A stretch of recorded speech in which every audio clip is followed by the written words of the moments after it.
Welcome to exam पीडिया। आज है 20 मार्च 2021 और इस वीडियो में हम 19 और 20 मार्च 2021 के जितने भी इम्पॉर्टेंट करंट अफेयर्स के क्वेश्चंस हैं उन्हें हम डिस्कस करेंगे। तो चलिए शुरू करते हैं। पहला क्वेश्चन, हाल ही में किस राज्य सरकार ने काला नमक चावल महोत्सव का उद्घाटन किया है? तो इसका सही आंसर है ए, उत्तर प्रदेश ने।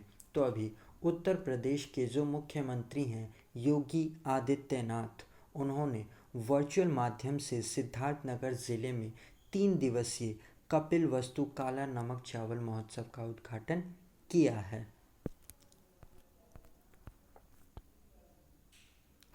इस महोत्सव को एक ज़िला एक उत्पाद यानी कि वन डिस्ट्रिक्ट वन प्रोडक्ट के तहत आयोजित किया गया है।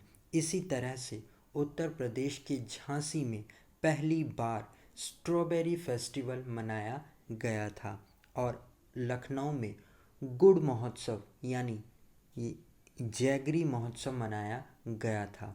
और अब उत्तर प्रदेश के सिद्धार्थनगर ज़िले में ये काला चावल नमक मनाया जा रहा है, जो कि वन डिस्ट्रिक्ट वन प्रोडक्ट के तहत मनाया गया है। तो आप इसे ज़रूर ध्यान रखिएगा।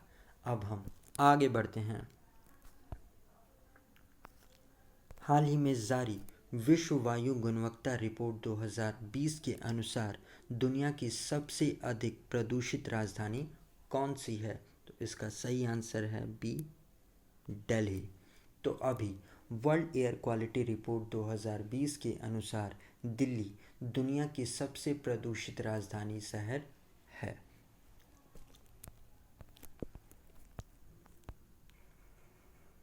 वैसे तो 2020 में दिल्ली की वायु गुणवत्ता में सुधार देखा गया था, फिर भी ये दुनिया का 10वां सबसे प्रदूषित शहर और सबसे प्रदूषित राजधानी तो है ही, जबकि ढाका ये दुनिया की दूसरी सबसे प्रदूषित राजधानी है।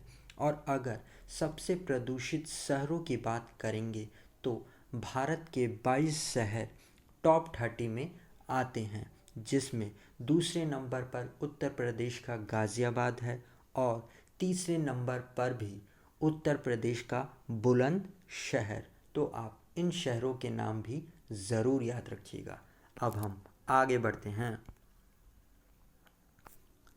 हाल ही में सैमसंग ने भारत के किस तकनीकी विश्वविद्यालय में एक इनोवेशन लैब स्थापित की है?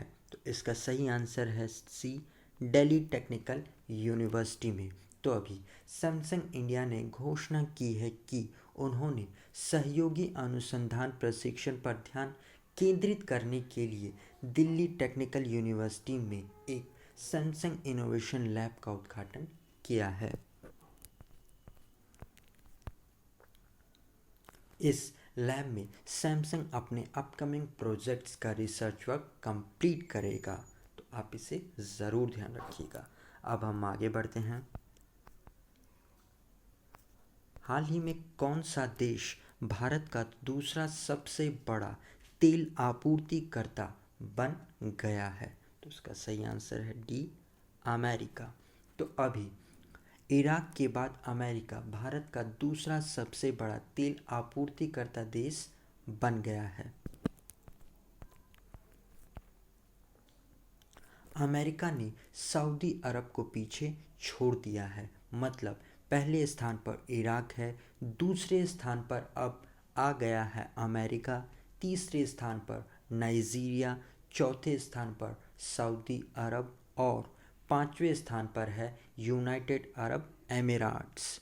इसका मतलब ये हो गया है कि किस देश से हम कितना तेल आयात यानी कि इंपोर्ट करते हैं। अब हम आगे बढ़ते हैं। हाल ही में जारी सिपरी की रिपोर्ट के अनुसार दुनिया का सबसे बड़ा हथियार आयातकर्ता देश कौन सा बन गया है? तो इसका सही आंसर है ए, सऊदी अरब। तो अभी हाल ही में सिपरी की एक रिपोर्ट की आई है और उसके अनुसार सऊदी अरब दुनिया का सबसे बड़ा हथियार आयातक देश है, यानी कि इंपोर्ट करने वाला देश बन गया है। जबकि भारत की आयातों में 33% की कमी आई है और इसके बाद भारत विदेशों से हथियार आयात करने के मामले में दूसरे स्थान पर आ गया है। तो आप इसे भी ज़रूर ध्यान रखिएगा। और गाइस, अगर ये वीडियो आपको अच्छा लग रहा है और आपकी आने वाले एग्ज़ाम के लिए हेल्पफुल है तो इसे लाइक और अपने फ्रेंड्स के साथ शेयर ज़रूर करिएगा। अब हम आगे बढ़ते हैं। हाल ही में ओलंपिक टिकट हासिल करने वाली पहली भारतीय तलवारबाज महिला कौन बनी हैं? तो इनका नाम है बी भवानी देवी।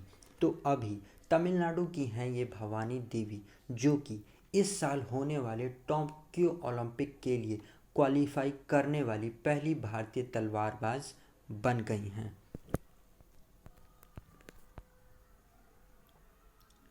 भवानी देवी ने 2017 में आइसलैंड में पहली बार इंटरनेशनल टूर्नामेंट जीता था। साथ ही इंटरनेशनल टूर्नामेंट में तलवारबाजी यानी कि फेंसिंग में मेडल जीतने वाली पहली खिलाड़ी भी यही बनी थी, भवानी देवी। तो आप इनका नाम ज़रूर याद रखिएगा।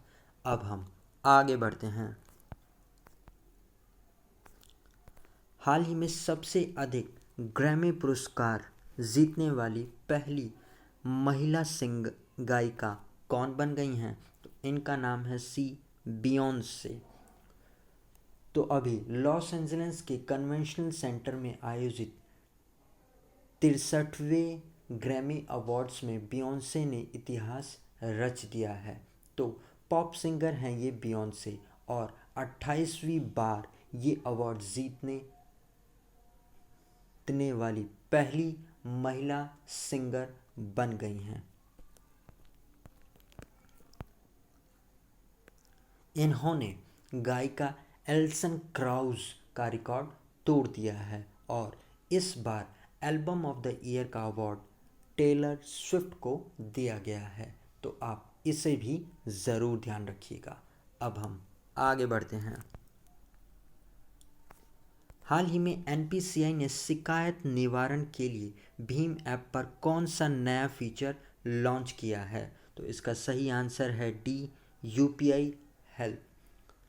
तो अभी भारत में डिजिटल भुगतान के लिए एनपीसीआई यानी कि national payment corporation of India ने भीम यूपीआई पर यूपीआई हेल्प नाम से एक नया फीचर शुरू किया है।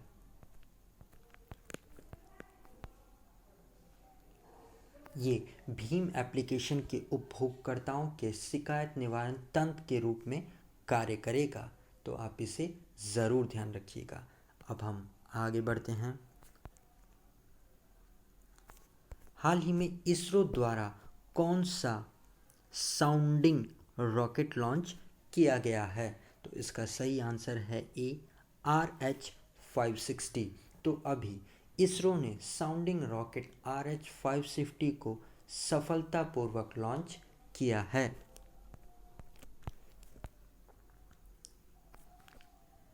तो ये 2 स्टेटस रॉकेट ऊंचाई के साथ हवाओं के वैवाहिक बदलाव और प्लाज्मा डायनामिक्स पर अध्ययन करेगा। तो इस रॉकेट को श्रीहरिकोटा सतीश धवन स्पेस सेंटर से लॉन्च किया गया है इसरो द्वारा और इसका नाम है RH-560। तो आप इसे ज़रूर ध्यान रखिएगा। अब हम आगे बढ़ते हैं। हाल ही में एशिया पर्यावरण पर्यटन पुरस्कार प्राप्त करने वाले पहले भारतीय कौन बन गए हैं? तो इनका नाम है ए, शष्मिता लैनका। तो अभी शष्मिता लैनका ये एशिया एनवायरमेंटल एनफोर्समेंट अवार्ड प्राप्त करने वाली पहली भारतीय बन गई हैं।